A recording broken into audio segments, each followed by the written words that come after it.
존경하는 성도 여러분, 한 주 동안 평안하셨습니까? 우리 주님께서 틀림없이 우리 사랑하는 모든 성도 여러분들의 삶 속에 함께 하시고 또 가정들을 참으로 그분의 선하신 은혜로 인도하셨을 것이라고 분명히 믿습니다. 몸이 아프신 분들은 더 잘 회복되는 그런 시간이 되었을 것이라고 생각하고요. 또 하나님께서 우리에게 베푸신 사랑과 은혜를 세워볼 수 있는 귀한 안식일 시간이 다가오고 있습니다. 하나님께서 저와 여러분 모두를 축복하셔서 큰 은혜 가운데 이 안식일 맞이하시고 보내시길 간절히 바랍니다. 특별히 저는 야외 예배라고 볼 수 있겠지요. 클락에서 드리는 함께 특별한 장소에서 모여 예배 드리는 것이 큰 기대가 됩니다. 하나님께서 이 안식에 저와 여러분 모두를 크게 축복해 주시기를 간절히 바라겠습니다. 오늘 이 안식일을 맞이하는 시간에는 또다시 이제 마지막이 될 것 같은데요. 여호수아에 대한 이야기가 되겠습니다. 지난 시간과 또 지지난 시간을 통해서 여호수아라는 인물이 얼마나 중요하고 또 이스라엘 역사 속에서 뿐만 아니라 성경 속에서 얼마나 큰 그리고 중요한 인물인가를 우리가 생각해 보게 되었는데요. 오늘은 그 마지막 시간이 되겠습니다. 에, 오늘 저는 간단한 이 동영상을 통해서 설교 제목을 거룩한 감명에서 진실한 결단으로라는 제목을 가지고 말씀을 준비했습니다. 여호수아 24장을 본문으로 하고요. 부조와 선지자 제49장에 있는 말씀을 곁들이는 그런 말씀이 되겠습니다. 다시 한번 말씀드리지만 여호수아는 이스라엘 역사상 가장 충직한 지도자 중 한 사람이었습니다. 그가 정복의 전쟁을 이제 마치고 고향, 자기의 고향이죠. 이제 딥나세라, 자기가 받은 땅에서 평안히 은퇴했을 때 그의 눈은 과거가 아니라 그 과거를 통해서 이스라엘 백성이 맞이할 미래를 바라보고 있었습니다. 그는 뿐만 아니라 자신이 죽음이 앞에 있다는 것을 알았고 이스라엘 백성이 다시 죄의 길로 갈 것을 염려하여 마지막 사랑의 권면을 남기게 되는 것이죠. 오늘 우리가 함께 나눌 말씀은 단순한 고별사가 아닙니다. 이것은 하나님의 임재 앞에서 드려지는 거룩한 맹세의 현장인 것이죠. 여호수아는 이스라엘 백성에게 정말 아버지와 같은 그런 존재였습니다. 마치 모세가 모든 이스라엘 백성에게 그랬던 것처럼 말이죠. 여호수아는 장로들과 투영들, 재판장들과 그리고 지도자들을 불러 모읍니다. 그는 이스라엘의 장래를 위해서 사랑하는 아버지가 자녀들에게 당부하듯이 간곡히 부탁과 훈계를 합니다. 너희 하나님 여호와는 너희를 위하여 싸우신 자신이라. 그는 하나님께서 어떻게 그들을 위해서 싸우셨는지, 그들을 어떻게 인도하셨는지를 회고합니다. 이는 단순한 먼 역사 강의가 아니었죠. 그들이 이미 다 함께 경험했던 그런 바로 그들 자신의 역사였습니다. 하나님의 신실하심을 기억함으로 마음 깊이 감동을 주려는 말씀이었죠. 여호수는 에, 백성들에게 마지막 교훈을 주기 위해서 그들을 다시 한번 세겜으로 모읍니다. 왜 세겜이었을까요? 세겜은 아브라함이 처음으로 제단을 쌓은 곳이었으며 야곱이 우물을 판 곳이었고 그들이 전에 함께 모여서 그리심산과 에발산으로 두 편으로 나뉘어서 그렇죠? 그렇게 축복과 저주의 말씀을 들으며 아멘으로 회답했던 그런 곳이었고 그래서 그곳에서 축복과 저주가 낭독되었고 그것은 그들에게 특별한 언약의 땅이 되었던 것입니다. 그래서 부조와 선자는 다시 한번 말씀합니다. 그리심산과 에발산은 말없는 증인이 되었고 하나님께서 주신 땅과 성읍과 포도원, 감람원이 그 감격의 증거물이 되었다. 요수아는 단지 감정을 자극하는 그런 말씀의 리더가 아니었고 역사와 언약을 되새기며 마음을 감동시키는 정말 신령한 지도자였습니다. 뿐만 아니라 여호수아는 실로에서 법궤를 가져오게 합니다. 전보다 더욱더 장엄한 장면이었고 그것은 그들에게 더욱더 엄숙한 일이었습니다. 여러분, 법궤는 무엇입니까? 이것은 하나님의 임재를 직접 백성 가운데 두신 그런 하나님의 행위였고 바로 여호수아는 그것을 알았기에 실로에서 법궤를 가져오게 한 것이죠. 이 장면은 우리에게 또 깊은 영적 교훈을 주는데요. 하나님의 말씀과 임재 앞에서 우리는 누구를 섬길 것인가를 결정해야 하는 것입니다. 이곳에서 여호수아는 그들의 과거, 행적 속에 드러난 하나님의 사랑과 은혜를 깊이 설명한 다음에 마지막으로 이렇게 얘기하죠. 만일 여호와를 섬기는 것이 너에게 좋지 않게 보이거든 오늘 너희 섬길 자를 택하라. 오늘 너희 섬길 자를 택하라. 자유의지와 신앙의 결단을 동시에 요구한 그런 요청의 말씀이었습니다. 그러면서 오직 나와 내 집은 여호와를 섬기겠노라. 이것은 정말 백성들에게 남다른 인상을 남긴 지도자의 결단이었습니다. 오직 나와 내 집은 여호와를 섬기겠노라. 이 고백은 영적 지도자의 정말 심적인 중심에서 우러난 고백이었고 여호수아는 모든 가정과 교회에 보내되는 리더십의 상징이 된 것이죠. 이 말은 한 개인의 믿음 이상의 것입니다.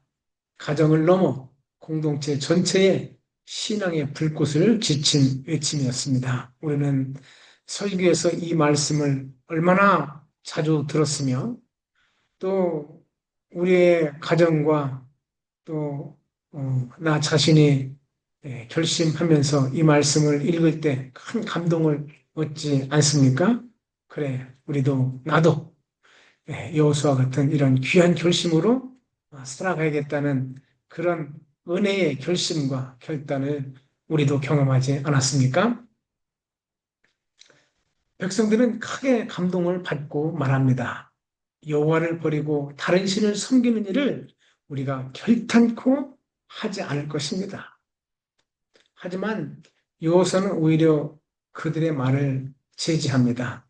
너희가 여호와를 능히 섬기지 못할 것은 너희가 여호와를 능히 섬기지 못할 것은 여호수아는 이스라엘 백성들의 그 응답에 대한 그런 태도를 보지 않았을까요? 그들은 이미 40년의 광야의 생활 속에서 그리고 그들이 에, 가나안을 정복하는 그런 과정 속에서 드러냈던 여러 가지 실수와 또 믿음 없는 그런 행위들을 여호수아는 생각하지 않았을까 그런 하는 생각이 들기도 합니다. 왜 이런 말을 했을까요? 여호수아는 그들의 심정을 살펴본 것이죠. 자기 의와 결심만으로 반응했기 때문에 그는 그들을 믿을 수가 없었습니다. 부조와 선지자도 말합니다. 그들이 자신의 힘과 의를 의지하는 한 죄의 용서를 받기는 불가능하였다. 그래서 여호와를 버리고 다른 신을 섬기는 일을 우리가 결단코 하지 아니하리라 한 이 말은 예, 우리가 부족하지만 하나님의 은혜를 힘입어서 어, 여호와만 숨기겠습니다. 이렇게 얘기한 것이 아니라 마치 예, 예수님께서 십자가에 달리시기 전에 예, 제자들에게 너희들이 다 나를 버리라고 했을 때 베드로처럼 말이죠. 다른 사람은 다 주님을 버릴지라도 나는 죽는 한이 있어도 그런 일이 없을 것인가 얘기한 그런 베드로와 같은 그런 심령이 아니었을까요? 어쨌든 에, 우리는 늘 기억할 것은 우리의 힘과 의를 의지하는 한 우리는 하나님을 따를 수 없다는 사실을 다시 한번 기억합니다. 사랑하는 성도 여러분, 우리가 참 부족하다는 인식을 늘 가지면서 그리스도 안에서 새로운 힘과 능력을 발견하는 저와 여러분의 믿음이 되었으면 참 좋겠습니다. 여호수아는 단지 언약을 반복하게 한 것이 아니라 마음 깊은 곳에서 진실로 회개하고 믿음으로 순종할 것을 요구한 것이었습니다. 구원의 능력은 오직 은혜 안에서 이루어지는 것입니다. 로마서 12장 1절 너희 몸을 하나님이 기뻐하시는 거룩한 산제사로 드리라. 고린도서 6장 17절 너희는 그들 중에서 나와 따로 있고 부정한 것을 만지지 말라. 하나님은 오늘도 우리가 은밀한 우상을 버리고 은혜로만 구원받는 믿음의 결단을 내리기를 원하십니다. 부조와 선지자는 이렇게 말합니다. 공의를 무시하는 이름만의 자비는 참 자비가 아니라 우유부단일 뿐이다. 여러분, 저와 여러분은 때때로 우유부단한 그런 믿음을 가지고 예수님을 섬기지 않습니까? 오늘 이 말씀을 다시 한번 생각하면서 우리는 그리스도 예수의 은혜 없이는 아무것도 아니라는 사실을 다시 한번 주님 앞에 고백하면서 주님의 은혜를 새롭게 간구하며 성령 충만을 기도하는 그런 안식일 맞이하기를 간절히 바랍니다. 이제 이어서는 언약의 말미에 돌기둥을 세웁니다. 이 돌이 우리에게 증거가 되리니 너희 하나님을 배반치 않게 하도록 하리라. 이 돌이 우리에게 증거가 되리니 이것은 형식이 아닌 살아있는 기억의 언약이었습니다. 여호수아는 백성 각자에게 하나님의 말씀을 마음에 새기기를 원한 것입니다. 오늘 우리는 무엇을 증거로 삼고 있습니까? 우리의 삶은 하나님과의 언약을 증명하고 있습니까? 여호수아 24장 31절 이스라엘이 여호수아의 사는 날 동안과 그를 아는 장로들이 날 동안 여호와를 섬겼더라. 이 말씀은 여호와의 생애뿐만 아니라 여호수아가 죽고 여호수아를 아는 장로들이 사는 동안 그러니까 꽤 오랜 시간이 되겠죠. 그런 동안에도 이 여호수아의 감명은 그대로 남아 있었다는 그런 귀한 말씀입니다. 오늘 특별히 가장되고 또 교회 목회자가 되고 장로가 되고 집사가 되는 우리 어른들의 신앙이 우리 자녀들, 우리의 젊은 미래 세대, 그들의 신앙생활에 정말 큰 영향을 줄 수 있다는 사실을 또 우리에게 말씀해 주고 있으면서 우리 어른들의 신앙이 얼마나 중요한지를 다시 한번 생각하게 만듭니다. 바로 이것이 여호수아의 리더십이었습니다. 그는 삶으로 모범을 보였고 그의 감명은 세대를 넘는 신앙의 유산이 되었던 것이죠. 사랑하는 성도 여러분, 여호수아 헬라어로는 예, 예수스, 영어로는 지저스, 그리고 저쪽 라틴계를 쓰는 그런 에,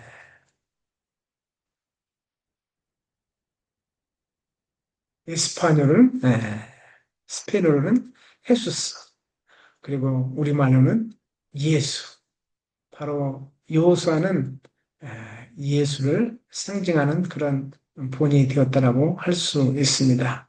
사랑하는 성도 여러분, 하나님께서 저와 여러분에게 여호수아의 모본을 따를 수 있는 그런 은혜를 우리 예수님께서 넉넉히 주시기를 간절히 바라겠습니다. 기도하겠습니다. 주님, 저희 모두가 하나님을 섬기며 또 그분을 아버지라 부를 수 있는 아름다운 특권을 갖고 살게 하신 것 감사합니다. 오늘 우리는 예수 그리스도의 또 그림자가 되고 또 표상이 되었던 여호수아의 마지막 삶을 그리고 그의 마지막 교훈을 살펴보았습니다. 오, 주님, 우리도 성령의 도우심을 따라서 예수님을 나타내고 그분을 증거하는 그리고 우리를 통해서 그리스도를 발견할 수 있는 아름다운 삶을 살아갈 수 있도록 우리 모든 가정의 가장들과 교회의 어른들을 주님께서 축복하시고 은혜로 인도하여 주시옵소서. 그래서 우리 젊은 세대 모두가 그리스도 예수님을 온전히 모시고 그들도 여호수아와 같은 삶을 살아갈 수 있도록 크신 은혜를 베풀어 주시옵소서. 이 안식일 우리 주님의 사랑과 은혜가 우리 모두에게 함께하여 주셔서 우리의 영과 혼과 몸이 거룩하고 우리 주님 예수님을 새롭게 만나 행복한 안식일 보낼 수 있도록 축복해 주시옵기를 간절히 바라오며 우리 구주 예수님의 이름으로 간절히 기도를 드렸습니다. 아멘. 사랑하는 성도 여러분, 행복한 안식일 보내시고요.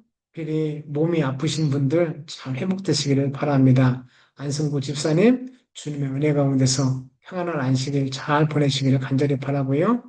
또 한국에 있는 우리 성도들도 주님의 은혜 가운데서 평안한 안식일, 행복한 안식일 보내시기를 간절히 바라겠습니다. 사랑하는 성도 여러분, 감사합니다. 사랑합니다. 또 안식일 날 기쁨으로 뵙겠습니다.